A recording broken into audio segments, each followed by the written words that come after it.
Voilà, bonsoir, bonsoir, bienvenue à tous, bienvenue à 2003, belle année à vous, et c'est une année que nous allons commencer en beauté avec Monsieur Jules Verne.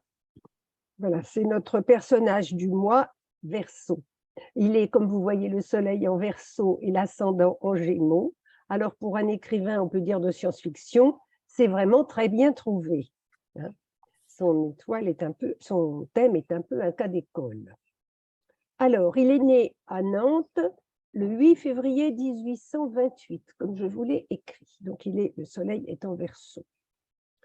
Son enfance se passe à Nantes. À l'époque, c'était une île, l'île Feydeau. Maintenant, ce n'est plus une île, ça a été comblé.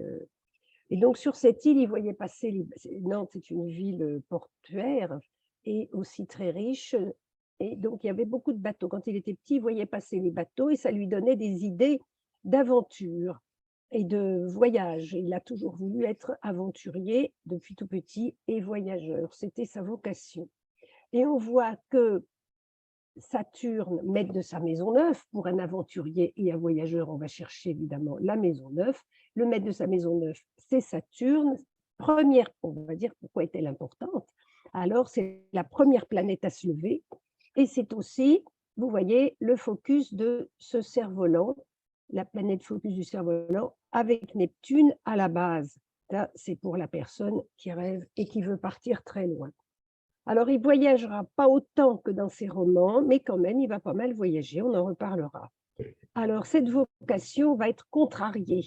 Saturne est rétrograde, donc cet enfant, son père est avoué, c'est-à-dire c'est une famille bourgeoise nantaise, et comme il est le fils aîné, il doit reprendre l'étude d'avoué de son père. Alors, c'est un très gentil garçon, son père est enfin, ils s'entendent correctement, si bien qu'il n'est pas contre le fait de faire du droit, mais c'est extrêmement pesant parce qu'il n'y a qu'une chose qui compte pour lui avec son ascendant Gémeaux et ce Mercure au milieu du ciel. La seule chose qui compte, et c'est l'importance de Mercure, c'est d'écrire. Il aime écrire, il adore écrire, c'est un littéraire et ce qu'il passionne le plus, c'est le théâtre. Il écrit des pièces de théâtre. Et le théâtre, alors je pense que c'est la maison 5 et c'est encore Mercure qui est là-haut, l'importance de ce Mercure. Alors évidemment, avec son soleil en Verseau, il veut se distinguer et il rêve de reconnaissance. Ce n'est pas de la reconnaissance, par l'écriture du théâtre, mais il n'a pas tellement de succès. Mais il rêve de reconnaissance, non pas pour la gloire ou la renommée, mais c'est pour être reconnu, pour lui, hein. Alors, on verra qu'il n'a jamais été élu à l'Académie française et c'est un chagrin. Ça lui est vraiment très, très douloureux. Parce qu'on a dit, ben non, c'est un écrivain pour la jeunesse, donc une sous-catégorie, alors qu'il se voyait aussi grand que Stendhal ou Balzac. Mais non, on le prenait pour un écrivain rigolo pour les jeunes. Et en effet, donc ça émousse la confiance qu'il a en lui-même. Et c'est encore ce Saturne rétrograde en maison 2. Le sens des valeurs et l'estime de soi, elle est aussi en maison 2.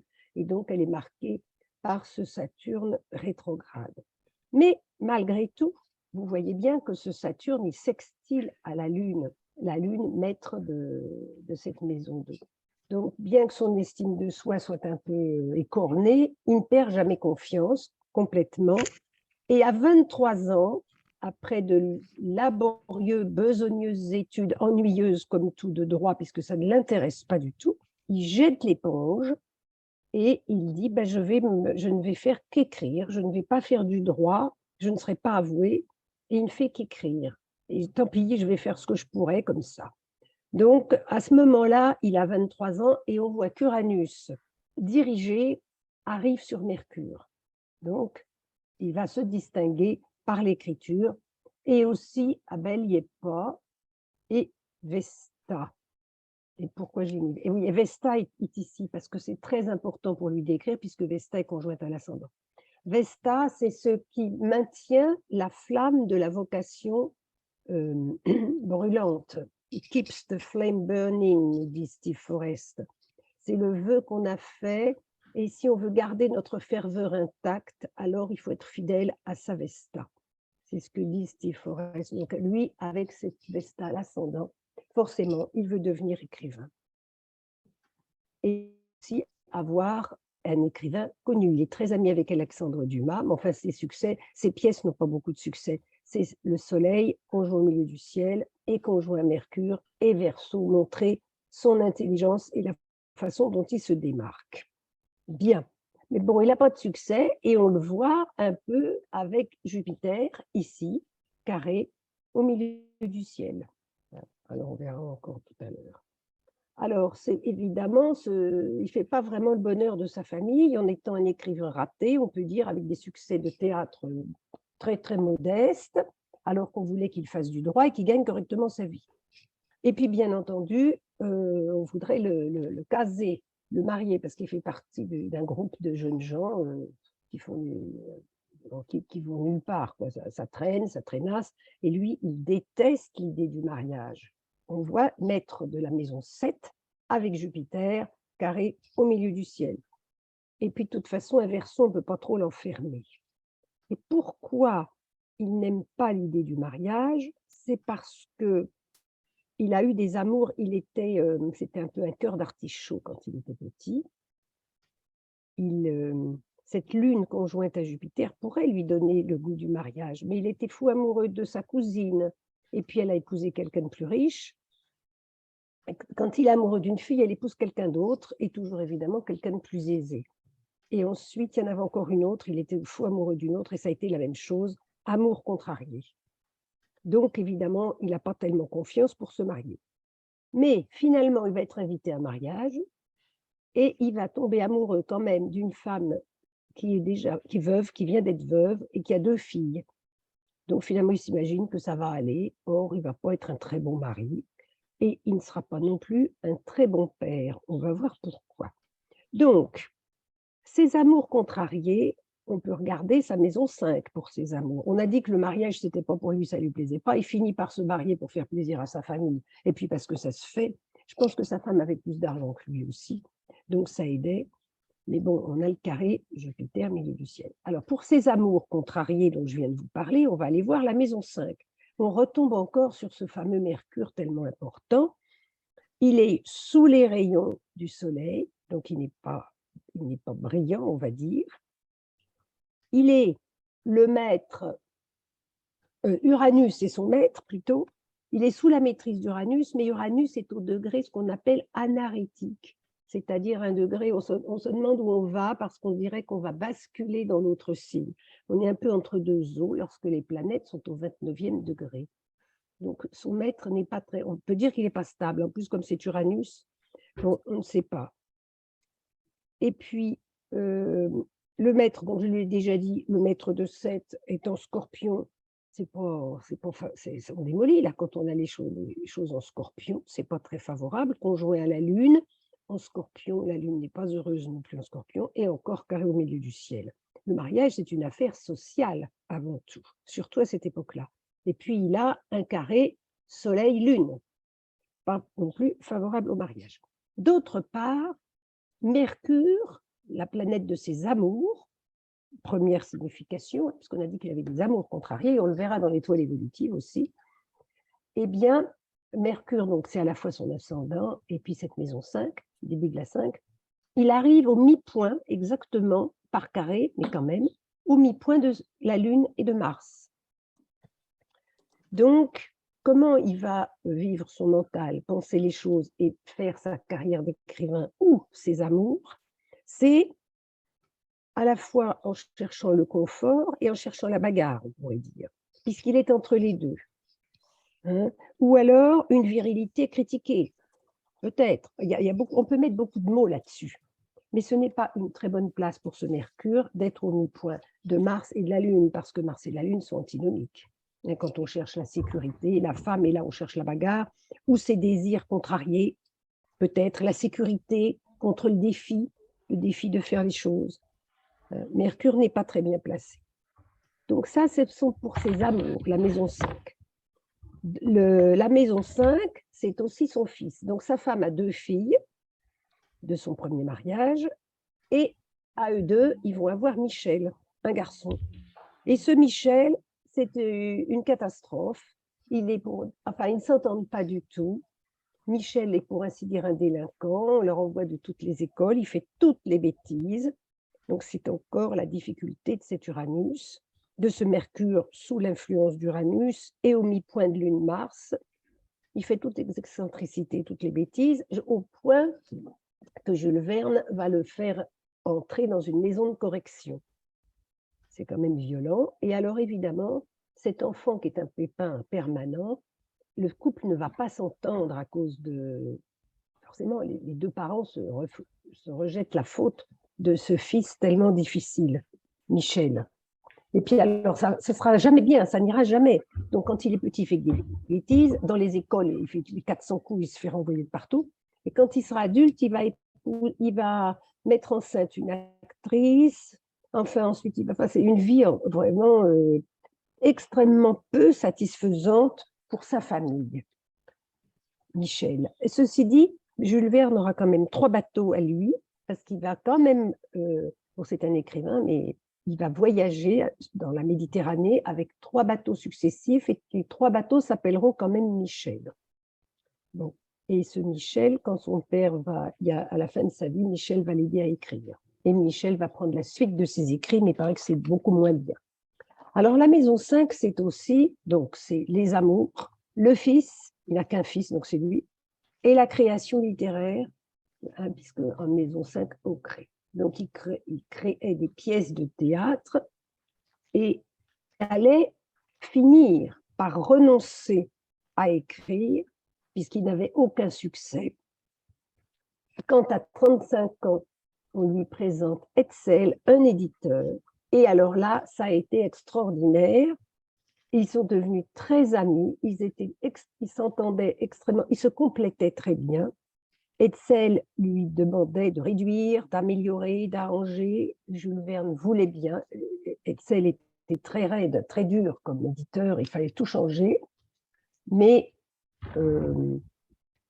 comme c'est en vierge, Jules Verne veut bien être minutieux, il faisait des brouillons au crayon à papier, et il barrait, il gommait, etc.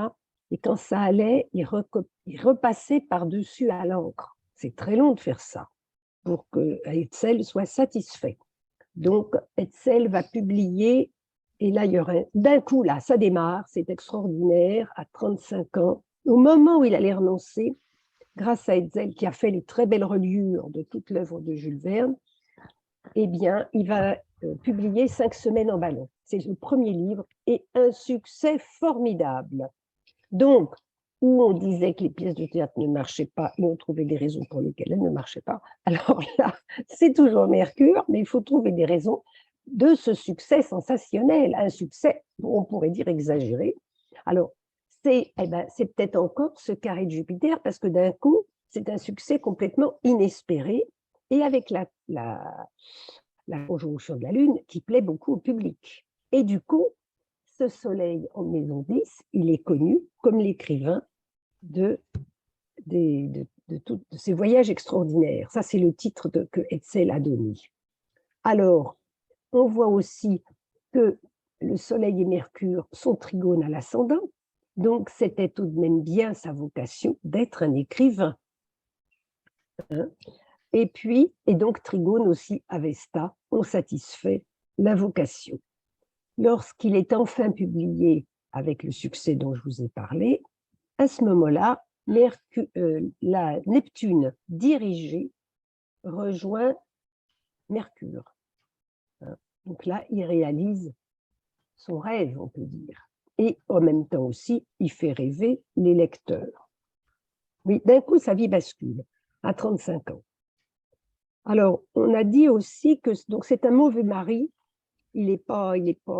Enfin, ce garçon, Michel, il leur a pourri la vie. Donc, évidemment, le couple ne s'entend pas. Sa femme se plaint. C'est un mauvais père. Enfin, bon, du point de vue de Michel, c'est un mauvais père. Peut-être qu'il a fait ce qu'il pouvait, mais il était peu là. Par exemple, quand Michel est né, il était en voyage. À vrai dire, l'enfant ne l'intéressait pas. Et donc, peut-être, on dit maintenant que l'enfant s'est vengé en faisant 400 coups pour que son père s'occupe de lui. Et quand à sa naissance, il n'était pas là, c'était déjà un signe prémonitoire, et puis sa femme n'était pas contente. En plus, le garçon, par exemple, il était fâché à mort avec ses demi-sœurs. Vous voyez l'ambiance dans la famille. Donc, mauvais père, mauvais mari, si on, hein, enfin, j'y étais pas non plus, et aussi un mondain déçu. Avec son soleil en maison 10, il veut briller, il veut être connu, il voulait se faire élire où il habitait, parce qu'il était à Paris, et ensuite, elle ne se plaisait pas du tout, sa femme, à Paris, donc comme elle était de la Somme, ils sont partis à Amiens. Donc, il est né à Nantes, ils ont vécu à Paris un moment, et ensuite à Amiens. Mais Amiens, il n'était pas... En amitié, ce n'était pas sensationnel non plus. Alors, pourquoi? On va chercher pourquoi on dit ça, que c'est un mondain déçu. Alors, ses livres ont du succès, mais lui, comme personne, ça va moyennement. Forcément, s'il a autant de succès, il suscite des jalousies. Alors, sa maison 11, quand on parle d'un mondain, on va aller voir ce qui se passe en maison 11. En maison 11, on a quand même Vénus, mais elle est carrée à l'ascendant, donc il fait peut-être les courbettes, mais pas comme il faudrait. Il a Pluton qui lui demande de se remettre en question complètement, et puis Chiron, peut-être dont il attend trop. Il attend par la reconnaissance des autres la guérison de ses blessures. Et puis Neptune, maître de cette maison 10, de cette maison 11, pardon, Neptune est opposé à Saturne rétrograde. Donc il ne s'épanouit pas autant, il ne se mêle pas autant qu'il aimerait à la société d'Amiens. Donc quand même, Vénus, c'est aussi le succès de son livre, on peut dire ça. Peut-être que ces livres aussi lui ont apporté la fortune avec Pluton. Alors, donc, lorsqu'il y a la parution de 5 semaines en Vallon, je vous ai dit les directions symboliques, mais aussi le nœud nord transite son descendant. Et là, enfin, il trouve son public, c'est-à-dire le lecteur, face à l'écrivain. En même temps, le Chiron arrive sur sa lune progressée en transit. Alors, je n'ai pas noté, je ne me souviens plus où est la lune progressée à 35 ans. Mais Chiron, qui soigne bien des blessures d'identité parce qu'il est homme élevé, va aider. Avec cette lune progressée, ça va aider. Ça va lui remonter, évidemment, lui remonter le moral depuis le temps qu'il attend la reconnaissance.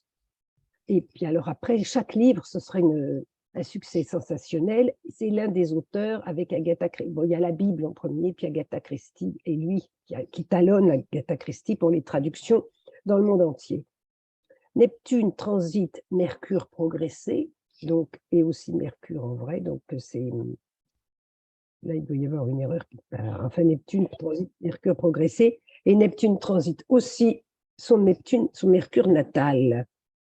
Je ne sais pas comment c'est possible. Bon, et puis Uranus arrive à l'ascendant, transite l'ascendant. Donc, ça y est, il est reconnu, il est exceptionnel, il est formidable.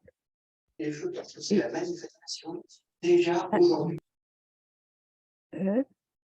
L'ascendant progressé arrive sur la Lune et la Lune noire natale. Ben alors là, je me suis trompée, parce que ça ne peut pas être la Lune noire et la Lune. Ce n'est pas possible. L'ascendant progressé, il arrive sur sa Lune noire. Il est reconnu avec le lion, parce que c'était ça qu'il voulait, être admis.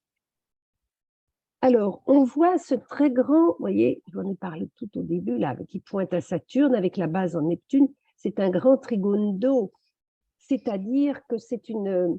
Et lui, c'est comme un visionnaire, si on veut, mais il n'est absolument pas scientifique, il n'a aucune culture scientifique. D'abord, il devait faire des études de droit, ensuite, il s'est adonné, il a fait de la littérature, c'est un littérateur, c'est un lettré. C'est la littérature, la lecture et l'écriture qui l'intéressent. En sciences, il n'y connaît rien. Donc, c'est uniquement le fruit de son imagination, tout ce qu'il a pu écrire. Et c'est un visionnaire, et c'est tout. Mais un visionnaire, par exemple, ça se voit, par exemple, Vénus est en Poisson, et avec Pallas, la façon dont on s'exprime. Et il y a beaucoup de ces titres qui parlent de sous-marins, etc. Jupiter-Lune, donc ce grand trigone d'eau, hein, c'est ça que je vous explique. Jupiter-Lune en Scorpion, on parle chez lui des profondeurs noires et des monstres sous-marins, etc., qui font peur. Hein. Et puis, Neptune est maître de sa maison 11, il rêve de voyage, qui finit quand même aussi par accomplir. Mais alors, les scientifiques maintenant, ça les fait rire, parce que lorsqu'ils parlent de, je sais pas moi, voyage de la Lune, là, de la Terre à la Lune, n'ayant aucune culture scientifique, il dit des bêtises, il ne tient pas compte de l'atmosphère, les poubelles, on va les jeter par le hublot de la fusée. Évidemment, maintenant, on n'ouvre pas une fusée comme on n'ouvre même plus les TGV. Mais bon, alors voilà, il fait des trucs comme ça. Il raconte comment on va faire décoller la fusée. Alors, si on le prenait au mot, eh bien, on tue tout le monde. Parce que il ne se rend pas compte que la violence qu'il décrit pour faire décoller cette fusée, ce serait meurtrier. Donc, bon, par exemple, Léonard de Vinci a fait la même chose. Il a imaginé beaucoup de machines. Alors, elles ne volent pas non plus, les machines de Léonard de Vinci, mais c'est déjà presque, disons qu'on y serait presque. Or, pour son époque, Jules Verne sentait toutes les possibilités. Il n'y avait encore rien, il n'y avait pas d'avion, ni rien du tout. Mais il sentait toutes les possibilités, mais il ne les a pas exploitées du tout dans un sens pratique. Les scientifiques ne peuvent que rigoler quand on lit ses écrits. Ce n'est pas du tout scientifique. Mais sa valeur, ça a été de créer beaucoup de vocations. Beaucoup de personnes sont devenues des voyageurs ou des explorateurs après avoir lu ses livres. Donc, il a cette valeur-là, une valeur d'écrivain et de précurseur pour le goût de voyage. Alors, évidemment, maintenant, il est un peu passé de mode, parce qu'autrefois, quand c'était la distribution des prix, on offrait des livres de Jules Verne et les enfants lisaient Jules Verne. Et puis, il y avait des très belles reliures d'Hetzel et des illustrations. Et maintenant, c'est une écriture un peu trop difficile pour les enfants. Il y a beaucoup de descriptions et on leur donne des choses plus légères à lire, plus digestes, on va dire. Alors, Mercure et le Soleil, ensemble en Verseau, c'est aussi son attachement à son frère, à Paul. Et lui, c'est le deuxième, son frère. Et aussi, quand on regarde la maison 3, c'est la Lune Jupiter. Bon, elle est en maison 6 et en Scorpion, mais il était extrêmement attaché à son frère. On voit que l'ascendant est quinconce à la Lune et quinconce à Neptune. Donc, encore ce Mercure, l'ascendant, c'est Mercure. Très attaché à son frère. Le frère a un fils. Bon, alors, vous avez compris, sa vie, un enfant bourgeois, on le destine à faire des études de droit, finalement. Il a essayé de faire plaisir, mais finalement, il jette l'éponge à 23 ans, il sera un homme de théâtre. Ça ne marche pas. Et enfin, il est sauvé à 35 ans. Entre-temps, il s'est marié, il est allé à Paris, à Amiens. À Amiens, il connaît la gloire, on peut dire, et du coup, de l'argent. Et puis, Hetzel, au bout de 40 ans d'amitié, va mourir. Et là, sa vie redégringole. Il perd Hetzel. Et le pire, c'est que ce frère qu'il aime énormément a un fils, je crois que c'est Gaston, et ce neveu va lui tirer une balle dans la cheville à l'âge de 58 ans. Donc, ça a été, sur un an ou deux, ça a été la dégringolade à ce moment-là. La famille n'a pas voulu faire de scandale. On ne sait pas pourquoi. Le gamin, enfin le jeune homme, a tiré sur son oncle. Il n'y a pas tellement de raison qu'il tire sur son oncle, vu qu'il était en extrêmement bon terme avec Paul, le père du garçon. On a dit peut-être que c'est parce que, peut-être qu'il était le vrai père de Paul, de l'enfant, enfin du Gaston, peut-être. On ne sait pas pourquoi. Et la famille a toujours voulu cacher les vraies raisons. Donc, je ne sais pas ce qui s'est passé. Mais alors, du coup, il s'est mis à boiter, vu qu'il avait une balle dans la cheville, évidemment. Il avait perdu son grand ami, son mentor, son éditeur. Là, sa vie a commencé à dégringoler. Et lorsque ces choses aussi tristes arrivent, Mars se dirige sur Uranus. Donc, on voit bien un accident, quelque chose d'extrêmement brutal. Uranus, maître du milieu du ciel, et du Soleil et de Mercure. Alors, le neveu, dans le thème, ce neveu tellement bizarre, il a été arrêté, évidemment, on peut dire que le neveu, c'est le fils du frère. Donc, en maison dérivée, c'est la maison 5 de la maison 3, c'est-à-dire la maison 7. Et donc, le neveu, il est représenté par Jupiter. Jupiter ici, en Scorpion. Jupiter, encore au carré du milieu du ciel, c'est-à-dire qu'à ce moment-là, il ne peut plus bouger. Ça, son image en prend un drôle de coup, et puis le scandale que ça aurait pu faire si on avait su exactement pourquoi le neveu lui tirait dessus. Enfin, ça fait toujours moche dans une famille, quand on se tire dessus entre soi comme des mafieux. Alors, on a étouffé l'affaire. Donc, Jupiter, car au milieu du ciel, c'est le neveu. Alors, donc je vous ai dit, là, après toutes mes notes, je vous l'ai déjà dit, c'était un écrivain très besogneux, très appliqué, avec la 5, son œuvre, elle était relue et relue et relue et corrigée à n'en plus finir, avec la Vierge, maison 5 en Vierge. Et en balance, il voulait que ça présente bien, que ce soit bien fait, que ce soit beau, agréable à lire, et Hetzel faisait de très très belles couvertures, je vous l'ai dit. En plus, le deuxième maître de sa maison 5, Vénus, est sextile à ses séries à Neptune. Donc, ses écrits vont citer l'imaginaire, favoriser l'imaginaire. C'est un écrivain, cette Vénus, elle est trigone à lune Jupiter, extrêmement prolifique. Alors, le Soleil en Verseau, c'est un génie. En général, les gens qui ont le Soleil en Verseau sont très intelligents, et ce génie a inventé des idées. Enfin, il a eu des idées que personne n'avait eues, bon, même si elles étaient complètement irréalistes. N'empêche que les sous-marins n'existaient pas, les fusils n'existaient pas, etc. D'ailleurs, Vénus, elle est, pour sa création, donc on a parlé suffisamment de Mercure, mais pour sa création, Vénus est le deuxième maître, elle est en Poisson. C'est pas des bases stables, c'est pas du tout pratique. Et le maître de Vénus, qui aurait le sens pratique avec des réalisations pratiques et réalisables et matérielles, c'est le Taureau, mais le Taureau est un signe intercepté. Donc, on n'arrive pas à le toucher, à en faire quoi que ce soit non plus. C'est ce que je vous ai dit tout à l'heure. Il n'y a pas de fond scientifique, il n'y a pas de base matérielle à ces idées. Ça reste des idées, c'est tout. Même si elles avaient la puissance d'entraîner des générations à devenir voyageurs. Alors, voilà, je vous ai tout dit. Alors, on va essayer quelque chose que j'ai lu la semaine dernière. Comment se fait-il, malgré mes explications, peut-être que vous en avez aussi d'autres, évidemment, astrologiques, pour qu'il ait tellement écrit et eu un tel succès, etc. Il y a quelque chose qu'on peut regarder, c'est dans l'astrologie traditionnelle au Moyen-Âge. J'ai lu ça dans le Mountain Astrologer un peu, il y a 2-3 mois qu'il a paru. On regarde quelle planète serait en Manukara, c'est un terme arabe, pour dire, on va voir les conditions et quelles planètes s'appliquent. C'est des planètes qui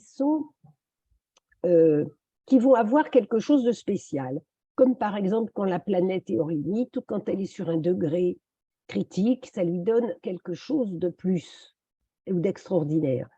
Alors lui, c'est son cas. Il a Mercure, ce fameux Mercure tellement important, qui est Manukara, c'est-à-dire que ça va donner de la violence ou de la revendication, du stress, quelque chose qui va au bout des choses et souvent dans des limites, pour ainsi dire, inacceptables ou tout à fait extraordinaires. On va se rebeller, on va vouloir qu'on vous aime et on fait tout ce qu'il faut pour être désagréable. La planète, elle aura du mal à s'intégrer et à avoir le rôle qu'on attend d'elle avec cette chose-là. Alors, on va utiliser la notion de secte. Secte, c'est une notion des planètes qui sont nocturnes ou diurnes. c'est-à-dire, alors je vous l'ai écrit là, pour que ce soit plus facile.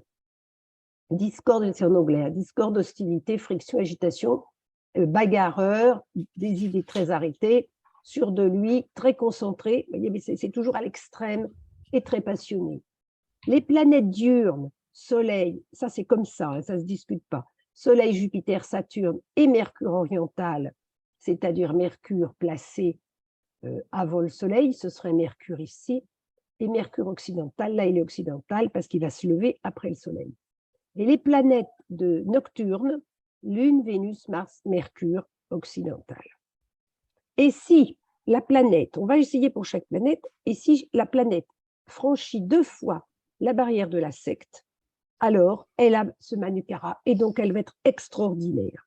Donc comme je venais de lire l'article et que j'étais en train de préparer ça, je vais chercher, est-ce que par hasard il aurait une planète sensationnelle comme ça, en plus de tout ce qu'on a vu.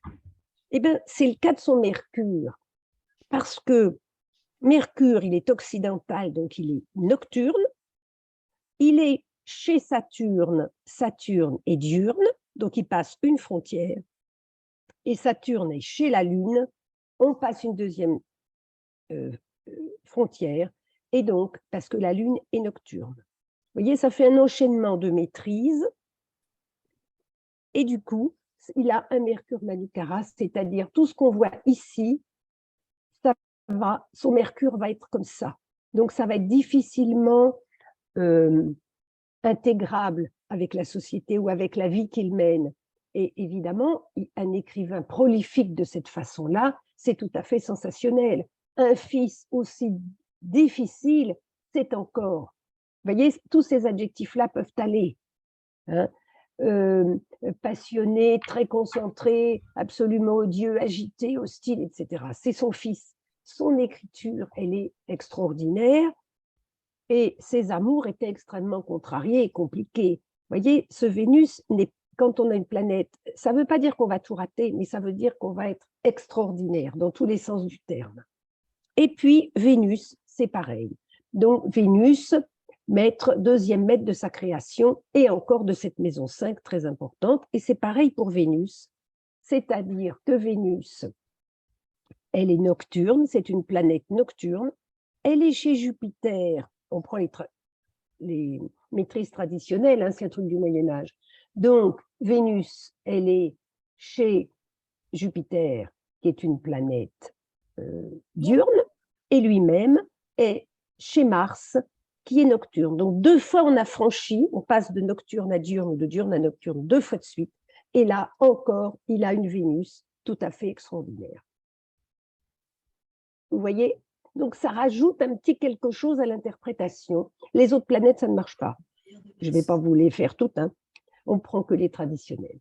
Donc, il va se démarquer par la maison où sont ces planètes-là et leur maîtrise et leur emplacement dans les maisons. Vous voyez? Et bien donc, sa maison 10, c'était sa renommée, on peut dire, mondiale, hein, et il a Mercure là-haut. Et puis alors, cette Vénus en maison 11, il s'intégrait assez mal à la société de son temps.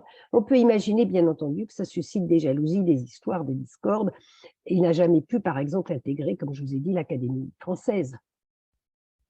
L'intégration de l'Académie française, c'est vraiment la maison 11, être dans la société de ses pairs. Et bien, on l'a pris pour un rigolo, un auteur de jeunesse. Ça l'a beaucoup, beaucoup vexé. Donc, vous voyez, cette Vénus, elle était exacerbée. Exacerbée. C'est le cas aussi de Mercure. Enfin, ça, c'est un petit détail que j'ai essayé de... Enfin, je l'ai utilisé là parce que je venais de le lire. Ça ajoute un petit quelque chose. Je vous l'ai écrit pour que vous compreniez mieux, parce que... Voilà. Donc, vous avez peut-être des questions ou des ajouts à faire, sûrement. Mercure, je pense au frère, hein, son frère Paul était vraiment très important pour lui. Ah oui, oui, oui, oui, oui, oui, oui, oui, oui, oui, oui. C'est son petit frère, Paul. Oui. Lui, c'est l'aîné. Jules Verne, Jules, c'est l'aîné. Ah, il est né après? Non, il est l'aîné. Jules est l'aîné. Oui, oui, oui, c'est l'aîné. Voilà, donc Oui, Paul oui, est né oui. après. Oui, oui, Oui, oui. C'est pour ça, en tant qu'aîné, il devait reprendre l'étude d'avoué de son père. Donc, il a beaucoup déçu ses parents. Enfin, bon, Justement, ce soleil là en milieu de ciel, on a l'impression qu'il cherche la reconnaissance du père pendant un bon petit bout de temps. Hein. oui, oui, oui, oui, oui, oui, oui. Et la reconnaissance de ses pairs. Et vous allez voir, avec l'étoile évolutive, on va retrouver cette même problématique. Heureusement. Après, moi, le fait que ce qu'il raconte dans ses livres ne soit pas forcément techniquement ou scientifiquement juste, pour moi, c'est secondaire. Mais c'était très visionnaire, par contre, parce qu'il a écrit des choses, enfin, sur des choses, sur des appareils qu'on a aujourd'hui, quoi. Il était très visionnaire, Oui, avec ce oui, côté verso. Et peut-être que la célébrité, c'est aussi la part, enfin, peut-être la part de fortune en poisson, non? Enfin, surtout en maison 10, non? aussi, oui, oui, oui, oui, oui. Mais il n'y a pas de... pour les scientifiques, les personnes qui savent, enfin même quelqu'un, attends, jeter les ordures par la fenêtre du hublot de la fusée, bon, ça fait rire maintenant. Alors peut-être quand il a écrit, comme ça n'existait pas, on trouvait que c'était une bonne idée, mais il y a des histoires de pesanteur, il n'en parle pas du tout, ou d'apesanteur, ben, il ne sait pas, tout simplement.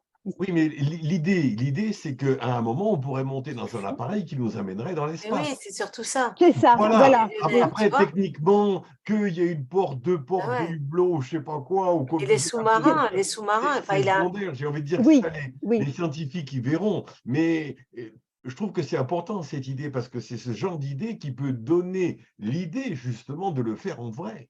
oui, Ouais. mais c'est ce que déjà Léonard de Vinci avait fait. Mais oui, Il il avait était précurseur. tout dessiné, les hélicoptères, Ouais.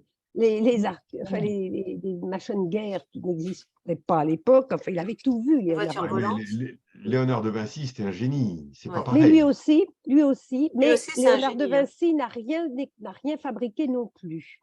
Par contre, Galilée, oui. Galilée, qui était aussi un génie, lui, il fabriquait des lunettes et des télescopes. Lui, il bricolait, Galilée.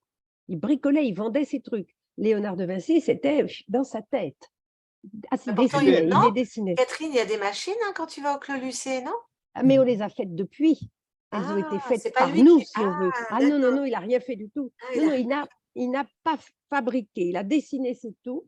Et D'accord. Galilée, si. Galilée, il bricolait, il faisait, il Ok. vendait même ses choses, ses lunettes et ses affaires, il les vendait.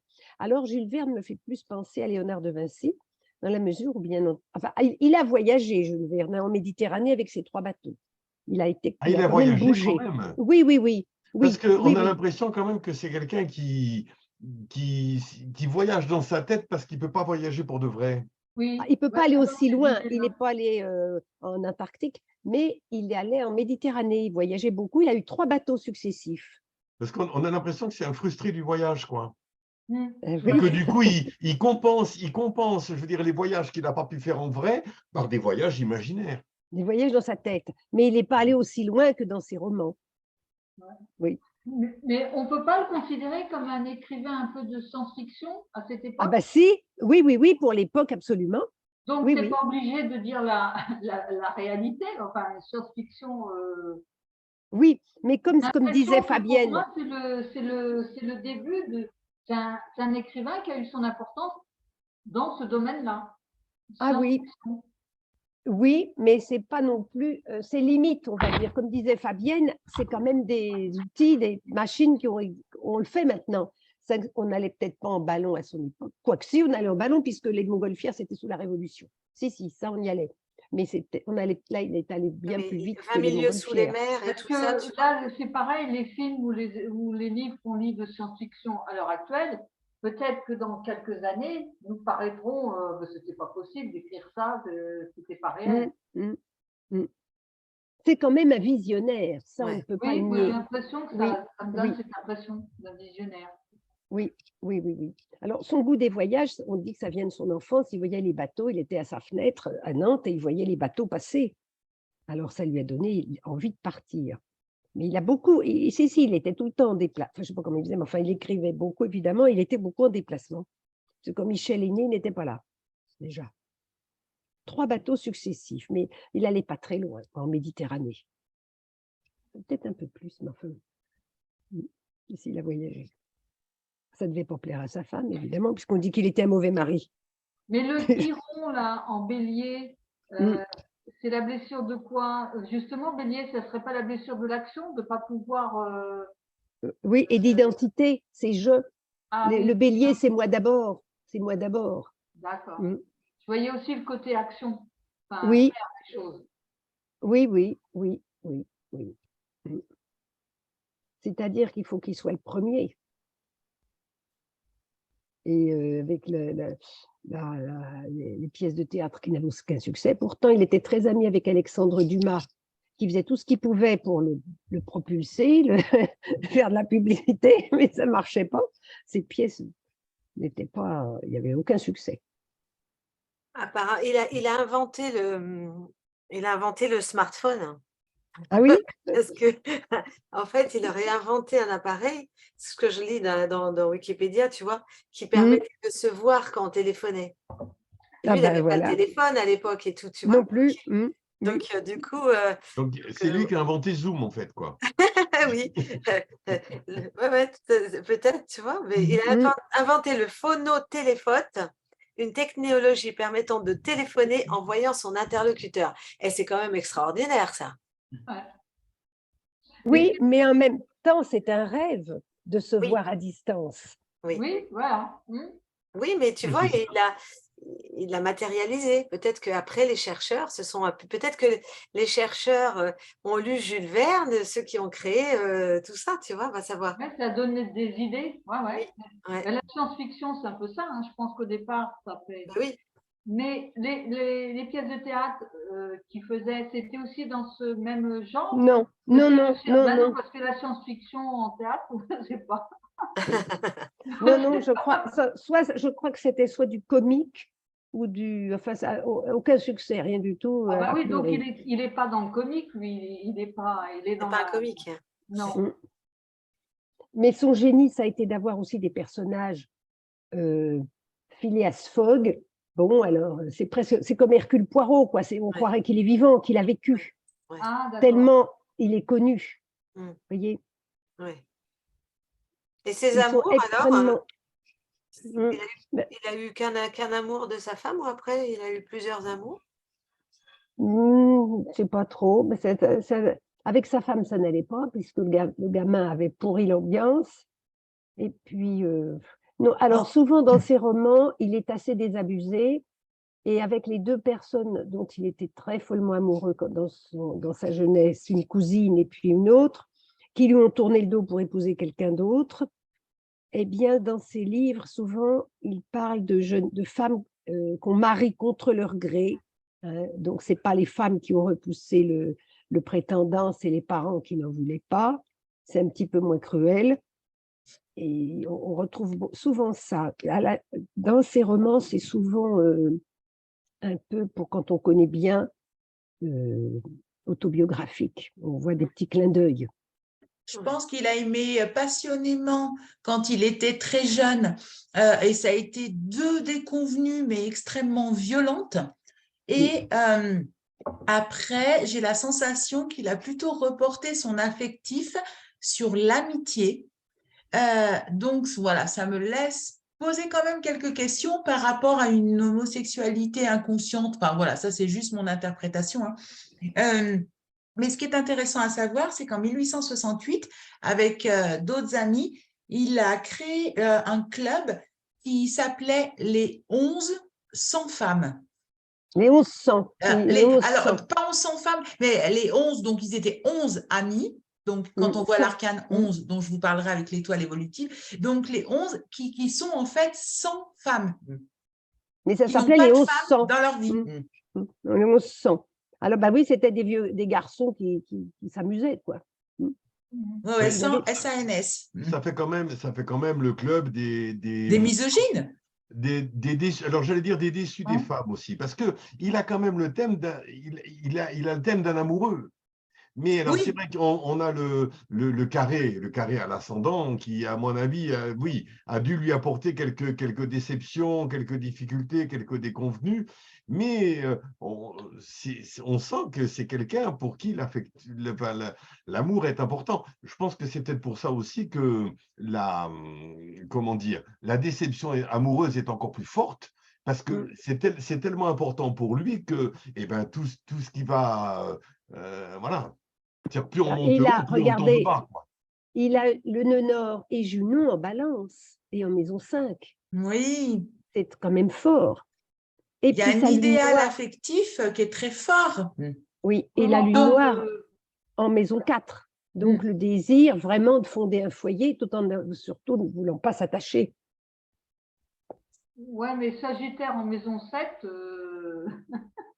moi, C'est le cavaleur, Sagittaire- hein, c'est cavaleur, c'est beau parleur, oui, c'est le beau Sagittaire, parleur. moi, c'est peut-être il va chercher dans l'autre la reconnaissance, enfin, je sais pas, ou c'est lui qui doit montrer, non? Bah, Sagittaire, le maître de 7, Jupiter, il a quand même un magnifique trigone à Saturne. Hein. Oui, c'est oui, une Saturne fine, et Saturne en Vénus. Sagittaire, ça va pas vers la balance, le couple et tout ça. Enfin, pour moi, ça va pas vers. c'est-à-dire que son mariage va lui apporter de l'argent avec Voilà. la lune en Voilà. 2, va lui Et apporter lui, des valeurs. aussi, Sagittaire, c'est quelqu'un qui veut quand même rayonner autour de lui. Hein, mais, Oui. C'est voilà. pas le signe le plus fidèle et le plus. C'est le beau J'en parleur. sais rien, mais je veux dire, il y a toujours le côté Sagittaire. Pour exister à côté d'un Sagittaire, c'est pas évident. Alors, il y a quand même un Jupiter qui est en Scorpion et en maison 6. Hein, donc, c'est le. Il y a le côté un petit peu domestique qui est sous-jacent là-dedans, quand même. Hein. Mais bon. Ouais, c'est pas un Jupiter expansé, hein, quand même. Oui, Et puis oui, en oui, plus, oui, tous oui. les ascendants Gémeaux sont pas ayant un Sagittaire en 7, Oui. sont pas non plus coureurs.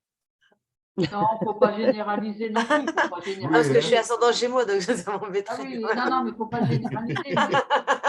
Ben oui, enfin bon. Et le Pluton en Bélier, il apporte quoi par rapport à ce que tu as dit? Bah, Pluton-Mars, tu as vu surtout. Plutôt trigone Mars, non? C'est Oui, mais fort, le ça. Pluton en Bélier, En bélier, c'est générationnel, mais il est en maison 11. Oui. C'est plutôt comme ça qu'il faudrait voir. Donc, Oui. ça peut apporter l'envie dans la société à laquelle il appartient. Ben, soit il a envie de dominer, il a envie d'être charismatique, ouais. d'écraser les autres. Hein. Et moi, je dirais qu'il apporte quand même des pulsions en bélier particulièrement fortes qu'on va retrouver d'ailleurs dans les deux forces de l'étoile évolutive, les deux forces de P3 et de P5. Alors, c'est, comme Oui, disait aussi. Fabienne, le trigone à Mars. Ouais. Pluton. Hmm. Les deux en signe de feu. Mais Non, justement, Pluton, il est compliqué ici. Parce qu'il faut savoir que Pluton en bélier, il avait 16 degrés de latitude sud. Donc, il était 16 degrés en dessous de l'écliptique. Si bien qu'il tombait en domitude dans sa maison 12. Ce qui peut expliquer les inimitiés qu'il a eues avec son neveu, par exemple. Et sinon, bon, en plus qu'en parallèle de déclinaison, je trouve ce qui est autre chose que les latitudes, on a ici un fort parallèle entre Lune Jupiter et Soleil-Mercure, comme c'est typique entre le Verseau et le Scorpion. Mais bon, ici, comme c'est vers le milieu, pas loin du milieu des signes, ça renforce la relation explosive, on pourrait dire, de Jupiter sur le Soleil et pour finir sa générosité. Et sinon, par rapport à l'amitié, là dont on discutait, je pense qu'il avait une énorme affection pour ses amis, hein, et qui étaient des hommes, parce qu'à l'époque, c'était comme ça. Les hommes étaient séparés des femmes. Il y avait les groupes d'hommes, les groupes de femmes, et ça ne se mélangeait pas si facilement. Ils étaient quand même un peu machos à l'époque. Écoutez, j'ai même été aux États-Unis c'était un club, j'avais 18 ans, en Pennsylvanie, dans un club de tennis, où les filles, on n'était pas admises au pub ou au club, il n'y avait que les hommes. Donc, ce genre de pratique, ça durait depuis des siècles, on peut dire. C'est incroyable, c'était surprenant pour moi. C'était en 76, bon, bref. Donc, ici, je crois que Vénus, on montre qu'elle a une grande affection avec son côté poisson, qu'elle était fidèle en amitié avec le trigone Saturne et Jupiter, qu'elle était bien intégrée quand même socialement d'une certaine façon par Jupiter et Saturne. Et ça explique le club des 11 sans femmes, pourquoi pas. Il n'y avait rien de mal à ça à l'époque, c'était normal. Hein? Non, ce qui n'était pas normal, c'est que ces jeunes gens bourgeois auraient dû être mariés à l'âge qu'ils avaient. Et ils refusaient de se marier. Alors, soit parce qu'ils disaient qu'ils refusaient, ben, lui, il aurait bien aimé se marier, mais comme elle lui a tourné le dos. Donc, ces gars-là, ils restaient un peu sur la touche parce qu'on se mariait beaucoup plus tôt que maintenant, surtout les filles, mais enfin les garçons aussi, ils devaient se marier. Et puis, ça, il n'avait pas envie, sa famille le poussait à se ranger. On appelle ça se ranger. Là, on appelait ça comme ça. Il fallait se marier. Alors, qu'est-ce qu'ils faisaient, tous ces gars-là, allaient faire les cas. Maintenant, on s'en fiche, les gens font ce qu'ils veulent. Mais à l'époque, un jeune homme doit s'établir, fonder un foyer et se ranger. On disait ça comme ça. Oui, mais ce n'est pas tout le monde qui pouvait le faire. Et par exemple, lui, il avait ce carré Soleil-Jupiter. Alors, quand Jupiter est derrière, ce n'est pas la même chose, un carré croissant comme il a, un carré décroissant. Un carré décroissant, c'est beaucoup plus facile parce que le Soleil irait vers Jupiter. Tandis qu'ici, c'est un carré croissant. Et donc, Jupiter refuse au Soleil. Il y a un blocage éventuellement. C'est plus difficile à vivre comme carré que le carré décroissant. Moi, je viens de vivre le carré Saturne qui était derrière mon Soleil, là, en transit. C'était pénible. Hein. Je suis content que ça passe. C'est pesant. C'est rien à voir avec si c'était Saturne devant mon Soleil, à ce moment-là, j'irais vers Saturne. Mais quand c'est Saturne qui bloque mon Soleil, j'étais bloqué. Oui. En fait, il fréquentait les hommes parce que avec les femmes, c'était trop compliqué, alors qu'avec les hommes, c'était plus simple. Oui. Et puis, c'était normal, je crois, à l'époque. C'est comme il y avait les scouts qui ne se mélangeaient pas aux filles, des choses comme ça. Oui, non, mais bien sûr, il y a un côté, comment dire, de l'époque, mais quand on suit le déroulé de toute son histoire, et vraiment, ces deux passions amoureuses étant très jeunes, c'était des passions qui lui ont laissé une amertume pour les femmes. Donc, on sent quand même vraiment une notion de l'homme blessé par la femme. Oui, mais la Vénus et Poisson, elle est tellement émotive que… Oui, bien sûr. Mais ce que je veux dire, c'est que sans doute qu'il y a le côté générationnel qui joue et effectivement, à cette époque, eh bien, il y avait plus une séparation sociale du masculin et du féminin. Mais je pense que derrière tout ça, il y a aussi une blessure par rapport au féminin qui était particulièrement suintante, je dirais. Oui, mais il faut encore connaître l'histoire entre ses parents. Eh bien, c'est ce que je veux te raconter avec l'étoile évolutive. Eh bien, écoute, on avance. Hein, excellent enchaînement. Alors, la première, elle est pour 5 semaines en ballon. Hein. C'est l'année de 5 semaines en ballon. Parce que j'en ai une autre, c'est l'année de sa mort. Donc là, en même temps, j'ai mis les transits, comme ça on peut voir hein, la parution de 5 semaines en ballon, parce que ça a changé sa vie, cette année-là. Hein. Sa vie a basculé dans le bon sens. Vous voyez, cette date-là, c'est la publication du premier livre, Des voyages extraordinaires. Voilà.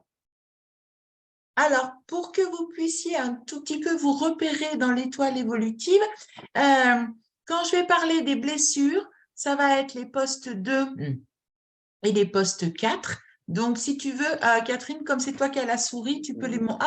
Non, non, je voulais mettre grand. Je voulais mettre encore plus grand. Je vais essayer. Oui, oui. Ouais. Attends, j'essaye. Quick. Ah. Oui, après, tu fais défiler. Voilà. Voilà. Parfait. Donc, quand on va parler des blessures, effectivement, ça va être cette étoile au poste 2 et cet arcane sans nom au poste 4. Et puis, quand je vous parlerai notamment de l'année 1863, qui est avec l'étoile évolutive, où on ressort très, très bien, comment dire, une notion de succès important, et bien là, on parlera des postes 7 et 8 qui sont en haut et à droite. Alors, moi, j'aime bien commencer une étoile avec l'arcane tout en bas, le poste 3, parce que c'est en fait l'arcane, l'énergie sur lequel repose notre existence. Et c'est surtout l'arcane qui vient nous dire pourquoi je reviens en incarnation.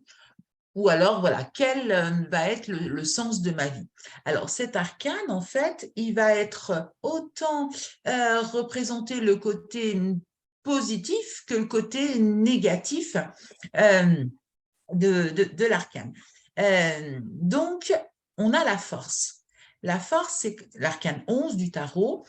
Ceux qui connaissent le tarot savent que nous avons 22 arcanes majeurs dans le tarot. Donc déjà, c'est l'arcane voilà, du centre, du milieu. C'est l'arcane de celui qui recherche son double, son âme sœur. Et quelque part, dans son thème astrologique, il me semble qu'il a une Junon en balance en maison 5. Oui, voilà. Oui, ouais. Donc, voilà, on est vraiment, comment dire, sur la thématique, effectivement, enfin, du grand amoureux, ou en tous les cas, de celui qui recherche son double. Ensuite, on regarde le poste 5 qui indique, voilà, comment je vais vivre mon existence. Eh bien, on retrouve, comment dire, le même arcane. Donc, cette recherche du double, elle est quand même particulièrement importante. Bien sûr, la force, ce n'est pas que la recherche du double, c'est aussi l'amitié, notamment la recherche de l'âme sœur, mais aussi l'amitié. C'est le besoin de reconnaissance, c'est très, très en lien avec le signe solaire du lion. D'ailleurs, sur l'image, vous voyez qu'il y a un magnifique lion, donc, où on va chercher à rayonner, à briller, à être reconnu. Ça peut être le côté aussi théâtral. Donc, il a écrit pour le théâtre. Et puis, bien sûr, comme c'est tous les liens avec l'autre, eh bien, ça va nous parler de rivalité et de jalousie. Donc, on peut dire un petit peu que dans la vie de Jules Verne, il a vécu un petit peu tous ces aspects de la force. Maintenant, si on remonte sur les arcanes sur la gauche, le poste 1, c'est nos talents. Donc, bien sûr, dans une étoile, on va toujours regarder combien de fois nous avons le même arcane. Et nous remarquons que l'étoile de Jules Verne présente beaucoup d'arcanes en double. On voit qu'il a 2 forces, il a 2 roues de fortune, il a 2 fois l'arcane sans nom, au poste 4 et au poste 15, il a 2 fois la maison Dieu tout en haut, il a 2 papes. Donc, cette notion de dualité est quand même très, très forte, comment dire, chez lui. Donc, revenons à notre poste 1 qui nous parle de talent. Donc, nous voyons que cette même roue de fortune est au poste 10 aussi. Donc, bien évidemment, ça vient nous donner des informations. La roue de fortune en talent, c'est vraiment le novateur, le précurseur. C'est celui qui va voir, comment dire, les choses avant les autres. Et ce côté précurseur, bien sûr, va être fortement alimenté par la lune du poste 13 et par les 2 maisons Dieu tout en haut. Les 2 maisons Dieu, c'est voir en fait au-delà de l'esprit. C'est de voir presque au-delà du temps. Et bien sûr, ça vient augmenter ce côté visionnaire. En fait, dans son étoile, il a tous les arcanes du visionnaire. Ce qui est intéressant, c'est de voir que cette même roue de fortune, elle se trouve au poste 10. Le poste de 10, ça va nous parler en fait de l'énergie de notre lignée. Donc, ça laisse supposer que dans la famille Verne, il y avait déjà, comment dire, des personnes originales, comment dire, vraiment en avance sur leur temps. Et on sait que quand il était jeune, eh bien, il allait souvent, comment dire, en vacances chez son oncle, qui lui aussi était vraiment anticonformiste, très novateur et très, très original. Donc, on sent que ça peut être aussi voilà, une marque de fabrique un petit peu de la famille Verne. Maintenant, si on va sur son poste 2, alors, le poste 2, c'est celui que je trouve, enfin, c'est un de celui que je trouve le plus intéressant dans l'étoile évolutive parce qu'il est extrêmement riche et il vient nous parler vraiment de la blessure. Et surtout, ce qui est intéressant, c'est que le numéro de l'arcane va nous donner l'âge à laquelle la blessure s'est vécue. Donc, nous sommes sur une étoile. Donc, bien sûr, là, on est sur le thème d'un homme, donc bien sûr, ça vient nous parler d'une blessure à la femme. L'étoile, c'est l'arcane 17, et donc ça vient nous parler de l'âge de 17 ans. Bon, 17 ans, bien sûr, c'est un petit peu le temps, le moment des premières amours. À 17 ans, Jules Verne, il perd complètement foi. Alors, le mot foi, voilà, je l'utilise sciemment parce que l'étoile, c'est aussi un arcane de foi. Et là, bien sûr, cet arcane est dans un poste difficile, donc ça va être des choses qui vont vraiment générer chez lui des choses douloureuses. Donc, à 17 ans, mais il tombe éperdument amoureux de sa cousine qui s'appelle Caroline Tronçon.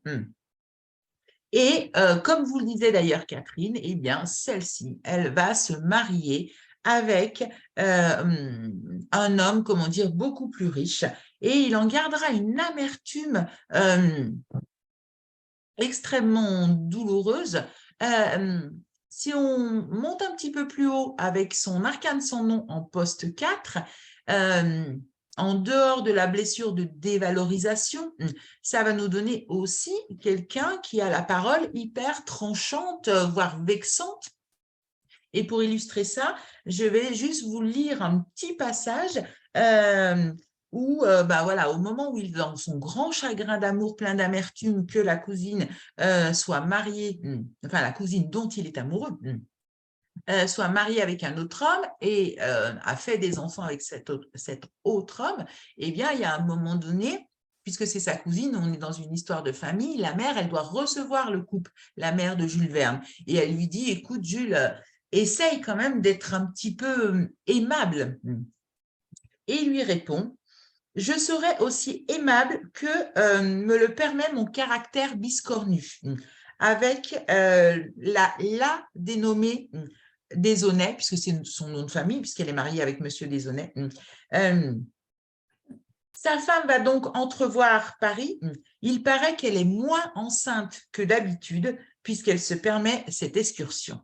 Donc, bien sûr, là, on sent toute la dimension de jalousie, d'ironie, enfin, je dirais presque de cynisme.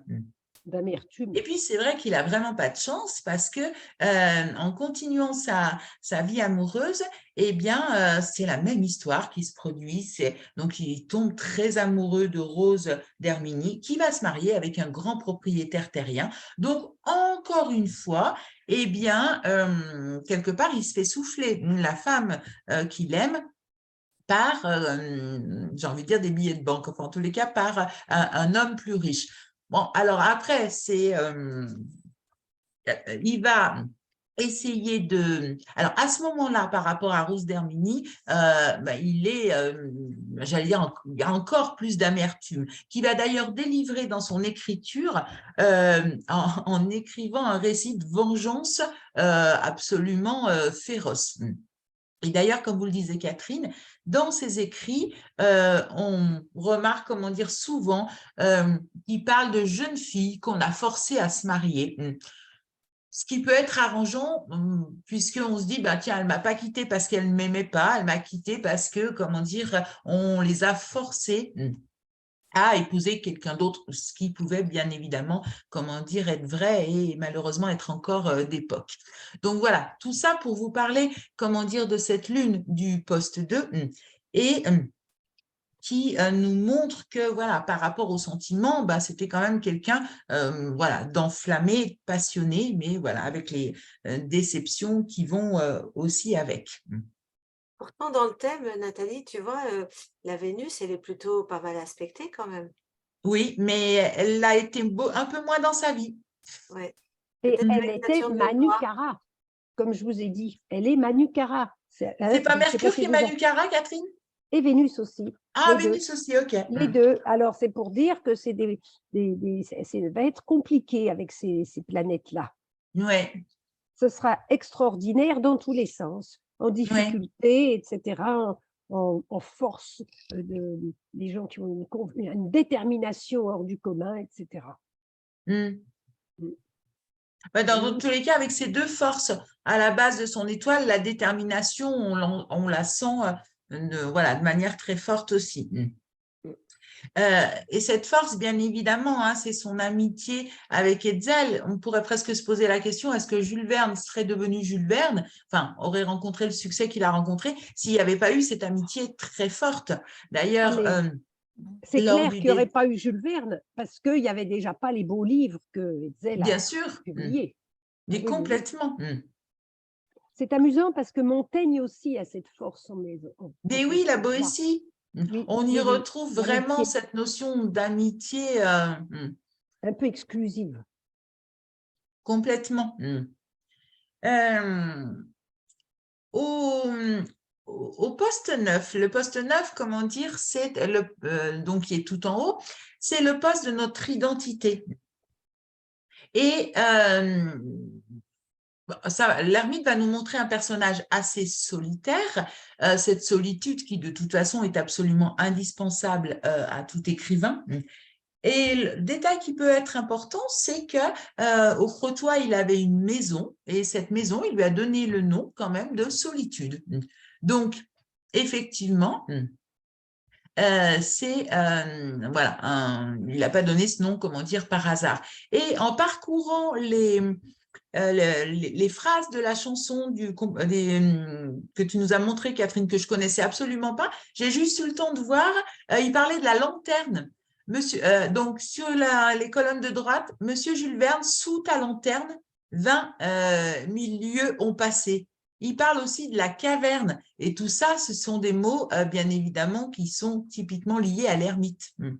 Parce que la lanterne, là, c'est absolument, comment dire, flagrant. Alors, dans son étoile évolutive, il a aussi 2 papes. Donc, le pape, alors bien sûr, il en a 2. Donc, ça nous indique que la symbolique du pape, elle va être un petit peu tiraillée. Alors, le pape, c'est qui? C'est le papa. Et c'est vrai qu'il n'a pas été forcément, comment dire, un excellent père, comment dire, très présent. Mais le pape, c'est aussi la pédagogie. Et ce qu'on peut lui reconnaître, c'est que ses livres étaient quand même voilà, très, très pédagogiques. Donc, je pense que c'est un petit peu voilà, de cette manière-là qu'il a vécu ces 2 papes. Ces 2 papes où au centre, on a la Lune avec tout son imaginaire qui fait de lui, j'allais dire, l'écrivain visionnaire et de science-fiction qu'on connaît. Et comme pédagogue, il disait il faut s'instruire en s'amusant et s'amuser en s'instruisant. Mais oui, c'est assez moderne, ça aussi. Le gai savoir. Comme idée, parce que quand on regarde les petits livres de latin d'autrefois, on ne cherchait pas du tout à s'amuser. Hein. Complètement. On sait qu'on allait mieux apprendre si c'était distrayant. Alors, c'est aussi ces 2 papes. Alors, en termes, comment dire, d'arcanes de dualité, on voit aussi ces 2 arcanes sans nom. Donc, il y en a une qui est en poste 4, donc qui va nous représenter une blessure. Et vous avez remarqué que l'arcane sans nom, c'est le seul arcane du tarot qui n'a pas de nom. Donc, il vient toujours nous parler d'une blessure d'identité, d'un besoin de reconnaissance. Et on voit bien avec sa force, comment dire, du poste 3, que quelque part, il est venu pour cette raison-là. En bas à droite, nous voyons le monde. Le monde qui, bien sûr, est un arcane, comment dire, déjà d'épanouissement, d'aboutissement. Donc, le monde au poste 6, qui est le poste en fait de l'abondant, qui est un petit peu un poste, j'allais dire, de chance. Ça pouvait déjà être un indice, effectivement, de succès dans sa vie.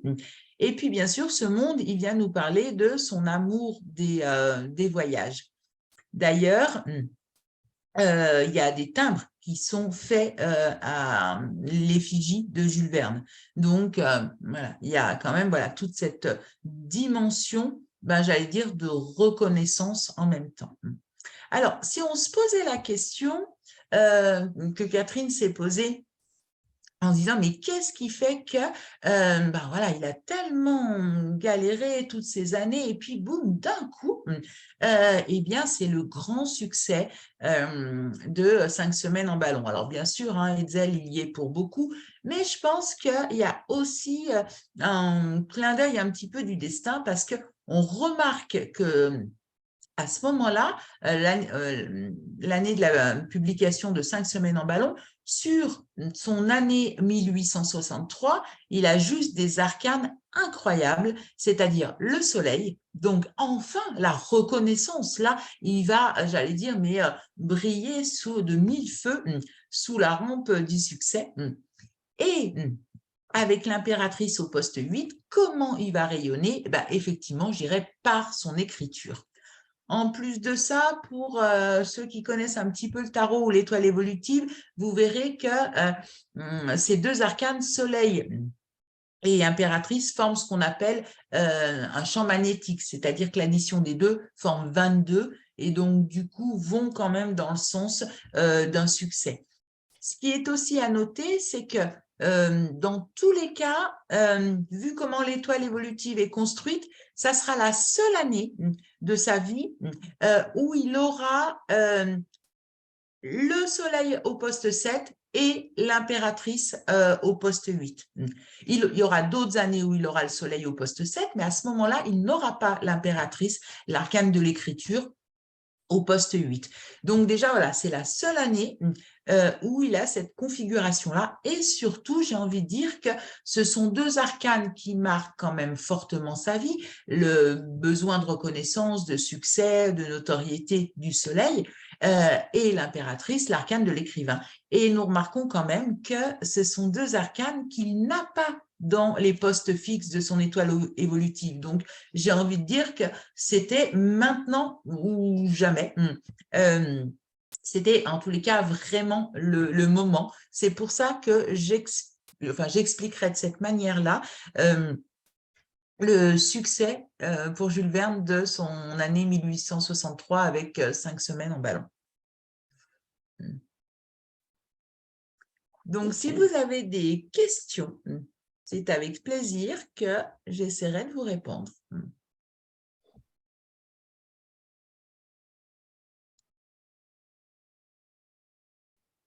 Pas tous à la fois. Alors, je vous montre là pour que, en vert, ce sont les progressions. C'est la même année. Je l'ai mis ici pour que vous puissiez faire des parallèles. En vert, les progressions. En rouge, les transits pour le 15 janvier 1863. Vous voyez que Uranus arrive sur Vesta. C'est comme si elle avait donné une étincelle à sa raison d'être, à sa vocation.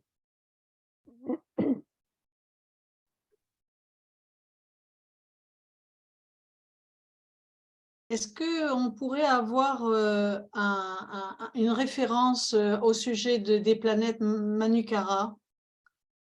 Alors, moi, j'ai lu ça dans le Mountain Astrologer. C'est un magazine. Ça vient de Al-Biruni. Al-Biruni, c'est un vieil astrologue. Vous savez, dans la veine des Maïmonides, etc., les Arabes qui étaient en Espagne. C'est avant l'an 1000. D'accord. 1000 après Jésus-Christ quand même, mais c'est à cette époque-là. Alors, ce sont de vieux manuscrits écrits en arabe littéraire de très vieux. Et puis, il se trouve que peu à peu, les Américains les traduisent, arrivent à les traduire. Donc, c'est pour ça qu'on les réutilise. Très bien, merci. C'est de l'astrologie traditionnelle. c'est les histoires de sectes. Hein. Secte, quand on dit si les planètes sont bien placées avec la secte, les histoires de diurne et nocturne. C'est pareil, c'est de l'astrologie traditionnelle. Mais je trouve que ça donne un petit éclairage supplémentaire. Enfin, j'ai testé mon nouveau jouet, quoi. Mais c'est un éclairage en plus.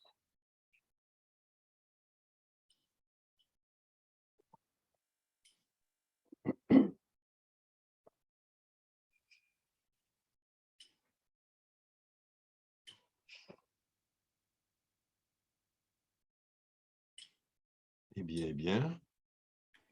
Alors, si tu veux, on peut comparer l'année du triomphe, on va dire, hein, comme tu l'as dit, et puis l'année de sa mort.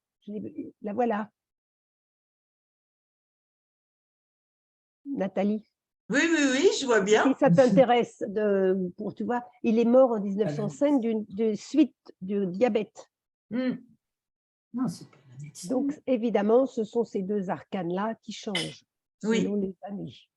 Tout à fait. Et je crois que le diabète le rendait, on le sait, ça fait partie des symptômes, mais le rendait progressivement aveugle. Du coup, il ne pouvait plus écrire non plus.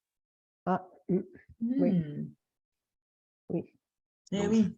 C'était doublement pénalisant pour lui, quoi. Oui, oui.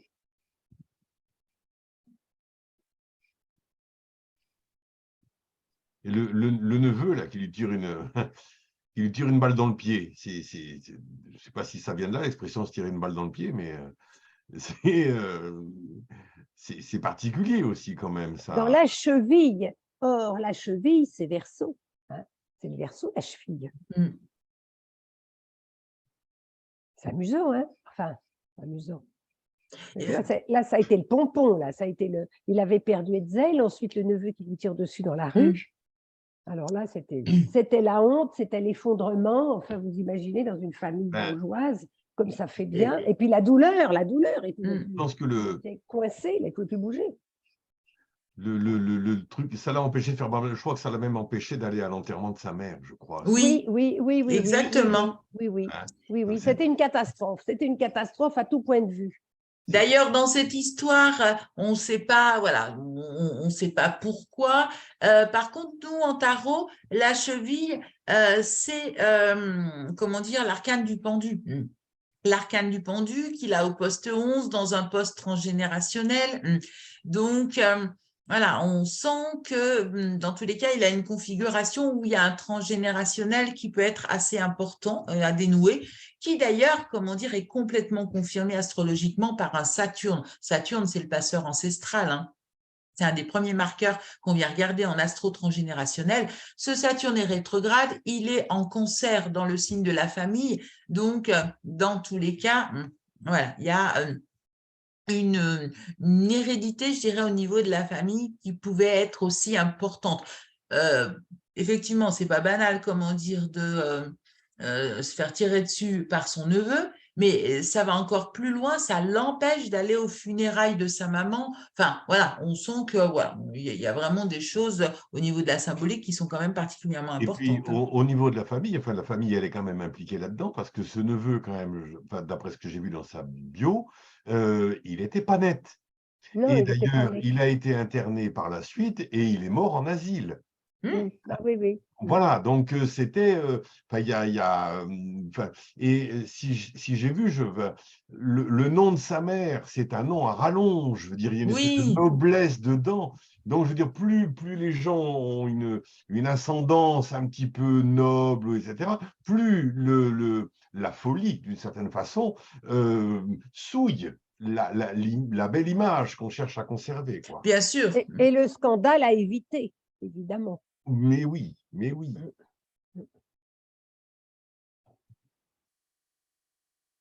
Alors, on s'est demandé s'il n'était pas le père de ce neveu, le père naturel. Alors là, je n'ai pas les détails. Enfin, ça doit être quand même encore glauque, ça, s'il est le père le vrai père du neveu. Ce serait pas Paul, du coup, le père. Vu l'amour qu'il portait pour son frère, je ne le vois pas lui faire un coup comme ça. Eh bien, si. Ah bon, tu y étais? T'y Non, étais, non, j'ai non, failli non, le dire. en termes J'ai d'esprit. failli le dire. Marc, est-ce que tu as coupé l'enregistrement? Non, non, non, mais Non, mais je rigole, je dis ça en rigolant. Non, c'est juste en termes, comment dire, de supposition Hmm. et de ressenti. Parce que moi, quand je vais analyser les arcanes, ça va être aussi au niveau du ressenti. Donc, ces deux forces, pour moi, il y a vraiment, comment dire, cette notion où je veux être l'autre. On voit, comment dire, qu'il y a un attachement très fort pour son frère. Il y a un attachement très fort, comment dire, pour Hetzel, qui sont à chaque fois, comment dire, un autre homme. Donc, je me dis dans l'inconscient, si ça va juste… Et pourquoi je dis ça? C'est parce qu'il y a une problématique d'identité. Hein. Voilà, sinon je n'irai pas si loin dans mon interprétation qui, je précise bien, hein, je ne veux pas un procès de la famille Verne, ne sont que des… comment dire, des suppositions de ma part. Il y a une problématique d'identité, je veux être, comment dire, l'autre. Eh bien, en aimant, comment dire, pour être son frère, ça peut être, enfin, amener le fait Oui. que du coup, eh bien, il soit son frère, même avec la femme de celui-ci. Alors, c'est vrai que d'après ce que j'ai vu, son frère, il était marin, il était écrivain. C'est-à-dire que d'une certaine façon, il était ce que Jules Verne, lui, aurait aimé être. Donc, d'une certaine façon, peut-être qu'il a voulu être un petit peu à sa place et il a poussé vraiment le zèle jusqu'au bout.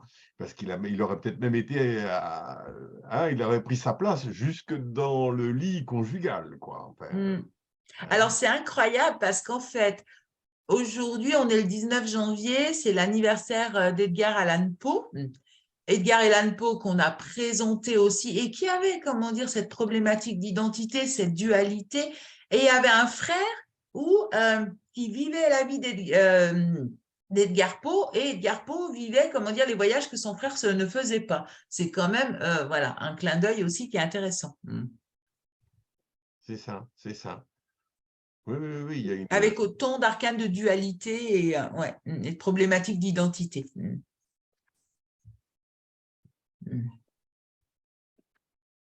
Ben oui, au premier degré, on peut se dire, mais non, voilà, s'il est tellement attaché à son frère, jamais il aurait pu lui faire une trahison de ce type-là.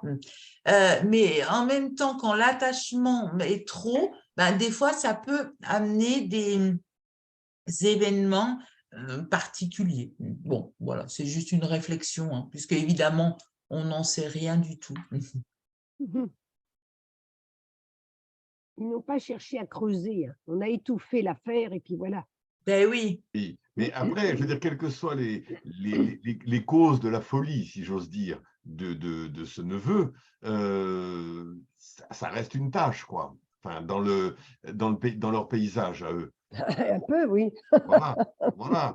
Et on sait très bien aussi que il peut y avoir, ça peut être lié au vécu, ça peut être lié à la famille, et puis ça peut aussi être une loterie génétique. Enfin bon, voilà,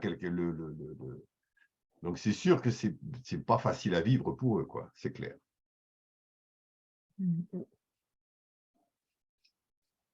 Bien. D'autres questions, interventions? Eh bien, écoutez, je pense qu'on va peut-être pouvoir conclure. Alors la prochaine fois, nous serons dans les poissons.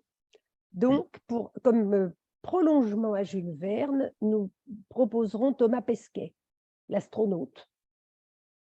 Ah oui, oui, dans les poissons, moi je choisissais que tu allais nous faire le thème de Neptune, mais Non, mais un on ne sera pas dans astronaute, la mer, on sera dans quelqu'un qui part l'espace. dans la fusée, comme Jules Verne l'avait promis, prévu. Mais c'est vrai, moi, je me suis déjà amusé à me pencher sur le thème de Pesquet, et en fait, quand il est dans l'espace comme ça, on a Il l'impression flotte. qu'il est dans l'eau. D'ailleurs, il s'entraîne. Enfin, je trouve qu'il y a beaucoup de similitudes entre les deux, et y compris dans comment ça s'appelle, dans les capsules où il se trouve, il y a un côté vraiment très ventre maternel, il y a un côté très, très cancer. Dans cet espace un peu clos. Donc, ça promet. Ça promet. Bon, Merci beaucoup. Je coupe l'enregistrement. On pourra continuer à papoter un petit peu après. Et pour l'instant, à lundi, puisque lundi, il y a les vidéos. Oui, Tu nous proposes. oui. Hein. Les j'ai vidéos, noté. donc les conférences que nos astrologues n'ont pas pu faire pour le congrès de l'AFDAF à Paris, qui a dû être annulé pour cause de grève, vont être proposées sur 3 soirées, 6 conférences sur 3 soirées, les 3 lundis qui viennent. Et ces soirées sont gratuites. Hein, comme dirait l'autre, foutu pour foutu, autant être élégant. Voilà. C'est très généreux. En tout cas, c'est vraiment généreux. Mais oui. Après, il y avait le fait aussi que tous ces astrologues avaient bossé, comme pour tout, hein, comme pour vous ce soir, mais ils avaient tous bossé pour ces conférences. C'était vraiment dommage d'avoir bossé pour rien d'un côté. Et je pense que c'était aussi dommage pour tout le monde de ne pas pouvoir profiter de ce qu'ils nous avaient préparé, quoi. Donc, c'est vraiment, j'ai presque envie de dire que c'était la moindre des choses. Voilà. Bon. Merci en tout cas de ce rappel. C'est nous qui te remercions pour ça en tout cas. Hein. Merci beaucoup. Merci beaucoup, Marc. Merci. Donc, on quitte l'enregistrement et on se dit à bientôt. Bon, à bientôt. J'y vais, moi.